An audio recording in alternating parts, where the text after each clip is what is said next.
Have you ever asked for something, really asked, and yet it never came? That promotion, that healing, that relationship, that wealth, that peace. It's frustrating and confusing, especially when your prayers feel genuine. So why don't they seem to work? In this episode of God's Little Whispers, we unpack one of the most eye-opening truths from conversations with God, a truth that changes how we ask, how we receive, and how we understand the role of God in it all. Let's begin. In the first book, Neale's dialogue with God revealed that our thoughts are creative. But whenever we request something from the universe, we cannot have what we ask for. Here's why. Does that mean I cannot ask for anything I want? Are you saying that praying for something actually pushes it away from us? This is a question which has been asked through the ages, and has been answered whenever it has been asked. Yet you have not heard the answer, or will not believe it.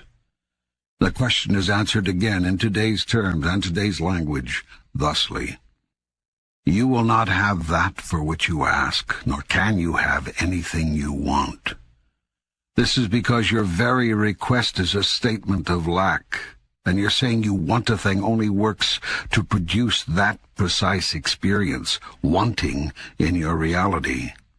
The correct prayer is therefore never a prayer of supplication, but a prayer of gratitude.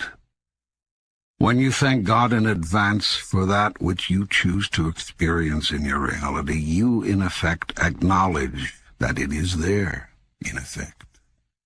Thankfulness is thus the most powerful statement to God, an affirmation that even before you ask, I have answered. Therefore, never supplicate, appreciate. Let's pause here for a moment and let that powerful message sink in. You cannot have that which you want. Not because you're unworthy. Not because you're being punished. Not because you didn't want it enough. But because wanting something only creates the experience of wanting. When you say, I want, you're not affirming the presence of a thing, you're affirming its absence. You're anchoring into a vibration of lack, a state of not having. And so the universe, ever faithful to your energetic truth, reflects back more of that exact experience.